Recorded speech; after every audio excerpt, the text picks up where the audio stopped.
Joining us now from New York is our senior national correspondent, Alexander Marquardt. Alex, take us through the accusations here and the allegations aimed at the Trump administration.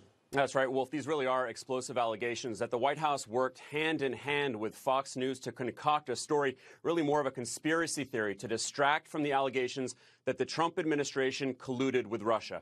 Now, at the center of this story is the tragic death of a young man named Seth Rich, a 27-year-old, as you mentioned. He was a staffer at the Democratic National Committee who was shot and killed last summer. Fox News had reported, both online and on air, pushed particularly hard by host Sean Hannity, that Rich had been murdered because he had leaked tens of thousands of DNC emails to WikiLeaks. Now, this lawsuit, which was first reported by NPR, was filed by Rod Wheeler, a former detective who was a Fox on-air contributor. He alleged that the motivation behind the article was to establish that Seth Rich had provided WikiLeaks with the DNC emails to shift the blame from Russia and help put to bed speculation that President Trump had colluded with Russia in an attempt to influence the outcome of the presidential election. Wheeler says he was asked by a prominent Republican donor named Ed Butowski to investigate that murder, and that the report included quotes attributed to him that were completely made up. Wolf? So, Alex, what's the White House connection to all of this? Well, there are a couple of things. Wheeler says that he, along with that donor, Butowski, met with former White House Press Secretary Sean Spicer, and that Spicer, that meeting happened back in May, and that Spicer asked them to be kept abreast of developments.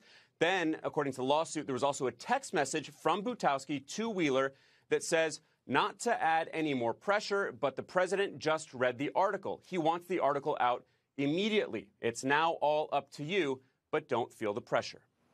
What's the response? What responses have you heard to all of these really major allegations? Well, so far, silence from the White House, but Butowski has told CNN that the text message was just a joke, meaning to tell Wheeler that he was doing a great job and that the president or someone within the White House would be interested in meeting with him. Fox, which eventually did retract that article back in May, says the piece is still being investigated. They sent along this statement.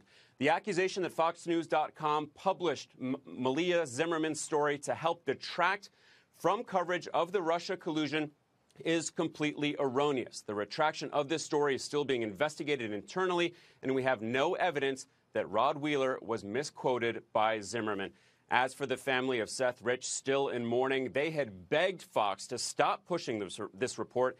They tell CNN today, while we can't speak to the evidence that you now have, we are hopeful this brings an end to what has been the most emotionally difficult time in our lives and an end to the conspiracy theories surrounding our beloved Seth.